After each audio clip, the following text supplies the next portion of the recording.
Assalamualaikum warahmatullahi wabarakatuh. Allahumma sholli ala sayyidina Muhammad wa ala ali sayyidina Muhammad.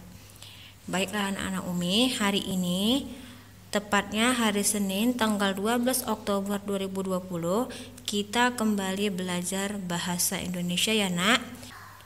Adapun materi kita kali ini yaitu melanjutkan tentang pantun. Tepatnya mengidentifikasi struktur pantun. Kamu dapat melihat materi ini di halaman 41 ya Nak, pada buku Bahasa Indonesia. Nah, sekarang setiap pantun dapat kita identifikasi strukturnya atau dapat kita analisis susunan pantunnya. Dari sampirannya, dari isinya, dari rimanya ataupun amanatnya. Ya. Nah, selanjutnya berdasarkan ciri-ciri pantun, pantun itu Nak memiliki sampiran, isi, rima, dan amanat. Pantun Nak memiliki dua pokok struktur utama, yaitu struktur sampiran atau susunan sampiran dan isi. Di mana yang kita telah ketahui bahwa sampiran terdapat pada larik 1 dan 2. Larik itu Nak bunyi yang diucapkan ya. Sampiran ini Nak tidak memiliki isi namun memiliki fungsi. Fungsinya yaitu menyiapkan rima dan irama agar pendengar dapat memahami isi pantun dengan mudah. Itulah fungsi dari sampiran. Nah, selanjutnya isi. Isi pada pantun terdapat pada baris ketiga dan keempat yang merupakan pesan kepada pembaca atau pendengar. Jadi setiap pantun Nak memiliki isi. Apa itu isi? Dia pesan yang disampaikan kepada pembaca pantun. Selanjutnya rima. Rima ini Nak merupakan pengulangan bunyi yang berselang. Nah, baik di dalam larik maupun pada akhir larik sajak yang berdekatan atau secara singkat. Rima ialah pengulangan bunyi dalam kata atau suku kata yang ada dalam puisi. Itulah rima ya. Jadi bunyi akhir kata itu Nak ataupun suku kata itulah dinamakan rima. Nah, jenis rima Nak berdasarkan persesuaian bunyi dalam kata atau suku kata terbagi atas beberapa macam. Ya, ada 5 macam. Nah, kita bahas satu persatu. Yang pertama, rima sempurna. Rima sempurna ini seluruh suku akhirnya berirama sama. Jadi walaupun dia suku kata ataupun kata, dia akhirnya berirama sama Nak. Nah, di sini ada contoh rima sempurna yaitu sampai jumpa Umi haturkan, semoga bertemu di minggu depan. Akhirnya itu Nak berirama sama, an, maka dia termasuk pada rima sempurna. Jadi anak-anak Umi jangan bingung lagi ya. Jika ciri-ciri pantun bersajak AB-AB, bukan berarti akhirnya itu harus beda semua.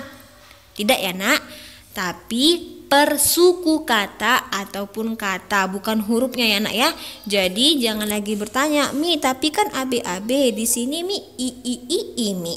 Tidak, dia dihitung per suku kata. Tahu ya Nak suku kata ya? Misalnya suku kata itu pengucapannya. Contoh sampai itu namanya suku kata. Jadi rima sempurna itu seluruh suku kata akhirnya berirama sama.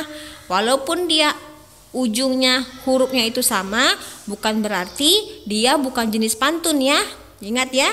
Tapi ikuti suku katanya. Nah, berikutnya rima tak sempurna. Rima tak sempurna ini Nak merupakan rima yang hanya sebagian suku akhir yang sama. Jadi hanya sebagian aja yang sama. Bisa itu dia 2 huruf terakhir maupun 3 huruf terakhir. Contoh, ia gemar pulang pagi, malam baginya adalah hari. Nah, di sini ada gi, ri, ya Nak ya.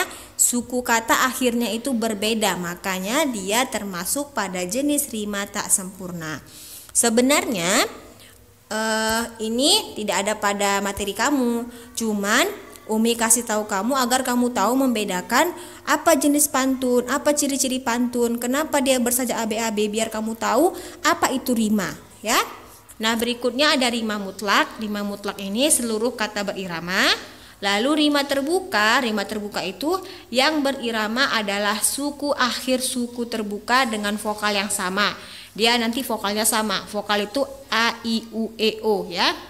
Nah, yang terakhir rima tertutup. Rima tertutup itu yang berirama itu suku akhir, suku tertutup dengan vokal yang diikuti konsonan yang sama.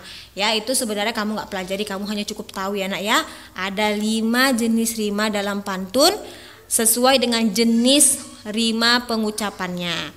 Nah, berikutnya pada pantun ada amanat pantun. Apa itu amanat? Amanat pantun adalah pesan yang terkandung dalam sebuah pantun. Jadi nak, setiap pantun itu memiliki pesan ya. Dan amanat ini terdapat pada isi, yaitu di baris 3 dan 4. Amanat pantun dapat diketahui dengan menganalisa setiap kata pada bait pantun. Jadi kamu analisa. Itulah nak kenapa kamu diperintahkan untuk mengidentifikasi pantun. Jadi kamu analisa ya, agar kamu dapat mengetahui apa amanat pantun itu. Dari amanat ini nak, kamu dapat menuai satu pelajaran ya, menjadikan pelajaran seperti itu. Nah, sekarang kita masuk pada contoh, akan kita identifikasi sebuah pantun. Di sini ada pantun, pantunnya juga terdapat di buku kamu ya. Bunyi pantunnya, melihat anak-anak riang berdendang, tubuh bergerak mengikuti irama. Janganlah teman banyak bergadang, cukup tidur itu yang utama. Nah, kita identifikasi. Ada 4 ya. Ada sampiran, isi, rima, dan amanat. Nah, identifikasi yang pertama sampiran. Mana dia sampiran? Nah, tugas kamu di minggu kemarin, Umi suruh kamu menganalisa mana bentuk sampiran, mana bentuk isi. Ingat ya nak, kalau Umi bilang sampiran, kamu tulis pantunnya. Nah, sampiran itu terdapat pada baris 1 dan 2. Jadi kamu tulis. Nah, di sini berarti sampirannya yaitu melihat anak-anak riang berdendang, tubuh bergerak mengikuti irama. Itulah nak yang dikatakan dengan sampiran. Dia tidak memiliki makna ya, hanya sebagai pengantar. Nah, selanjutnya isi. Mana bagian dari isi? Identifikasi. Struktur isi yaitu terdapat pada baris ketiga dan keempat. Kamu tulis, jangan kamu tulis baris 3 dan 4, tapi kamu tulis pantunnya yang ada pada baris 3 dan 4 ya. Kalau menganalisis, kamu tulis pantunnya, jangan ditulis baris 3 dan 4, tidak ya. Namanya menganalisis pantun ya nak ya. Jadi kamu tulis pantunnya. Berarti pantunnya yaitu yang merupakan isi, janganlah teman banyak bergadang, cukup tidur itu yang utama. Oke. Berikutnya kita identifikasi rima. Rima tadi kan Umi katakan pengulangan bunyi. Dari itu rima akhir kalimatnya adalah apa nak? Iya, lihat akhir pada kata pantun itu. Berarti angma, berdendang.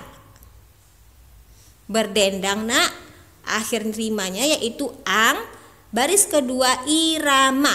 Berarti ma, bergadang, ang, utama, ma, ya kan?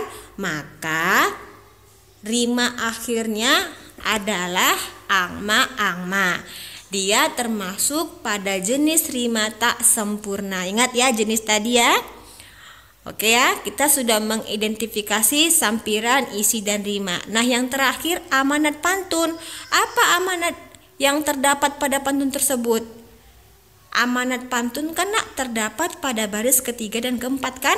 Maka kita mendapat pelajaran dari baris ketiga dan keempat, janganlah teman banyak bergadang, cukup tidur itu yang utama. Maka kamu dapat mengambil pelajaran atau kesimpulan berupa amanat, yaitu kita perlu tidur yang cukup saat malam hari ya. Oke nak ya, begitulah cara mengidentifikasi pantun. Nah, selanjutnya Umi kasih kamu latihan ya. ada tugas. Kamu kerjakan ya nak ya. Nah, sampai di sini penjelasan dari Umi. Semoga anak-anak Umi semua paham. Diulang-ulang kembali videonya jika kamu tidak paham. Namun, jika kamu kurang paham juga, bertanya kepada Umi ya nak ya. Sampai di sini. Semoga semua anak-anak Umi tetap sehat, tetap semangat ya. Wabillahi taufiq wal hidayah. Assalamualaikum warahmatullahi wabarakatuh.